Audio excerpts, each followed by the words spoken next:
Pernah gak sih ngerasa udah kerja keras, banting tulang, tapi kok tujuan keuangan kayaknya makin jauh aja?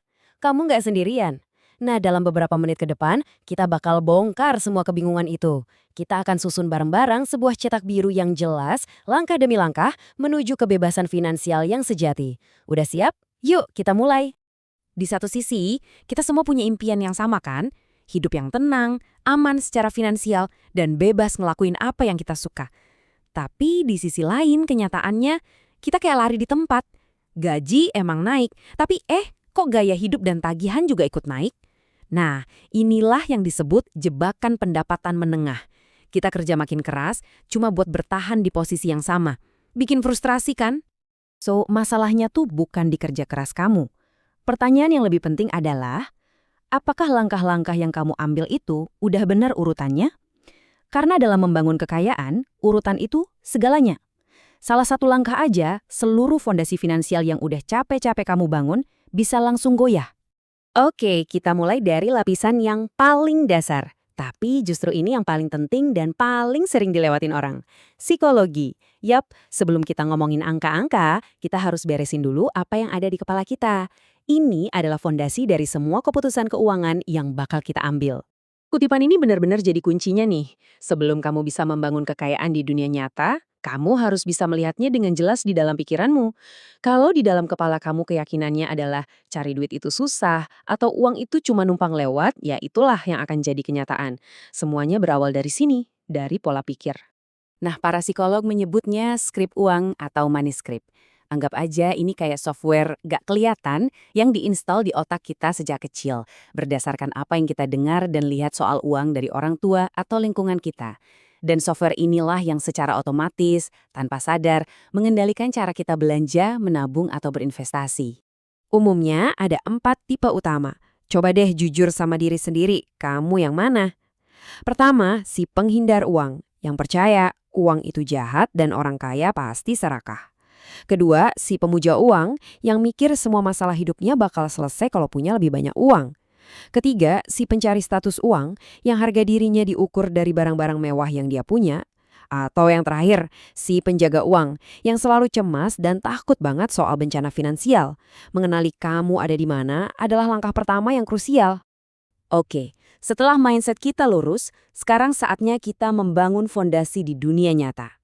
Anggap aja ini seperti membangun benteng pertahanan finansial buat diri kita sendiri.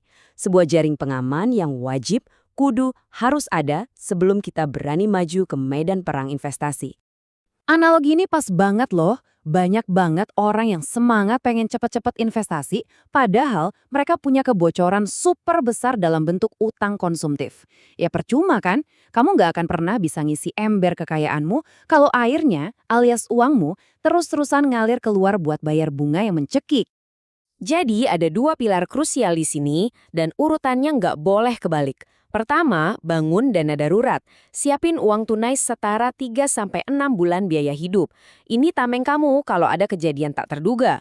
Kedua, dan ini penting banget, hancurkan semua utang berbunga tinggi, terutama yang bunganya di atas 8%. Contoh paling umumnya ya kartu kredit. 22%. Ini adalah rata-rata bunga kartu kredit. Angka ini adalah kanker finansial. Kenapa? Simple, karena pertumbuhannya jauh lebih cepat dari imbal hasil investasi wajar manapun. Melunasi utang ini sama aja kayak kamu dapat imbal hasil investasi yang dijamin sebesar 22%. Nggak ada loh investasi lain yang bisa ngasih jaminan keuntungan segede itu. Oke, mantap. Fondasi udah kokoh, benteng pertahanan udah berdiri tegak. Nah, baru deh kita siap buat naik ke level berikutnya. Sekarang saatnya kita bikin uang kita yang kerja buat kita. Nah, ini dia tujuan akhirnya. Bukan sekedar menumpuk angka di rekening, tapi membangun sebuah mesin penghasilan pasif. Sebuah sistem di mana aset-aset yang kamu miliki menghasilkan pendapatan yang cukup buat membiayai gaya hidupmu. Inilah definisi kebebasan finansial yang sesungguhnya. Tapi investasinya juga ada urutannya, biar pintar. Nomor 1, selalu ambil yang namanya uang gratis. Maksudnya? Kalau kantormu nawarin program dana pensiun di mana mereka ikut iuran juga, ambil itu. Itu sama aja dapat untung 100% instan. Kedua, maksimalkan akun-akun yang pajaknya ringan, kayak dana pensiun. Baru deh setelah itu semua penuh, sisanya bisa masuk ke investasi umum. Secara garis besar ada 2 jalan utama nih. Ada investasi aktif, di mana kamu atau manajer investasi mencoba jadi jenius dengan milih-milih saham pemenang. Ini biayanya tinggi dan butuh riset. Atau jalan kedua yang lebih santai, investasi pasif. Kamu nggak usah pusing ngalahin pasar, kamu cukup beli seluruh pasar lewat reksadana indeks kayak IDX 30. Biayanya jauh lebih rendah dan sejarah membuktikan buat jangka panjang, strategi simple ini sering banget ngalahin para profesional. Dan sekarang kita sampai di puncak piramida, level final boss-nya. Ini bukan lagi soal jadi kaya di atas kertas. Ini tentang membangun ketahanan sejati yang tahan banting di tengah masa depan yang, ya, kita tahu, gak ada yang pasti. Di level ini, kita harus definisikan ulang, apa itu kaya? Kekayaan sejati itu bukan cuma saldo rekeningmu, tapi kemampuan kamu untuk tetap bisa makan saat pasokan langka, kemampuan kamu untuk tetap aman saat sistem keuangan lagi goyah, inilah tingkat kebebasan yang paling tinggi. Terus asetnya kayak gimana? Bukan cuma saham atau properti loh, kita ngomongin emas fisik yang beneran ada di tangan kamu, bukan angka di layar.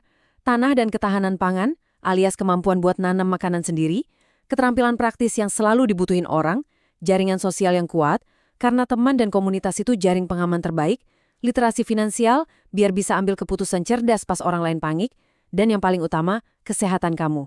Kutipan ini, wow, ngena banget. Ini ngerangkum semuanya dengan sempurna. Di saat-saat paling sulit, nilai sejati kita bukanlah gelar atau jabatan, tapi kemampuan praktis kita buat menyelesaikan masalah nyata dan membantu orang-orang di sekitar kita. Oke, kita udah bedah semua cetak birunya. Dari fondasi mindset di kepala sampai puncak ketahanan di dunia nyata.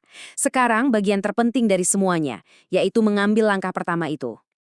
Yuk kita rangkum sekali lagi biar nempel. Langkah pertama, kuasai pola pikir. Kenali skrip uang kamu. Kedua, bangun benteng pertahanan dengan dana darurat dan lunasin semua utang berbunga tinggi. Ketiga, kembangkan kekayaan dengan investasi cerdas. Prioritaskan uang gratis. Dan terakhir, raih ketahanan sejati dengan membangun aset-aset non-konvensional. Ingat, perubahan besar itu selalu dimulai dari satu tindakan kecil yang konsisten. Nggak usah yang muluk-muluk. Mungkin hari ini cuma menyisihkan Rp5.000 buat dana darurat. Mungkin cuma baca satu artikel soal skrip uang. Atau mungkin cuma menanam satu bibit cabai di pot depan rumah. Jadi pertanyaannya untukmu, apa satu langkah kecilmu hari ini?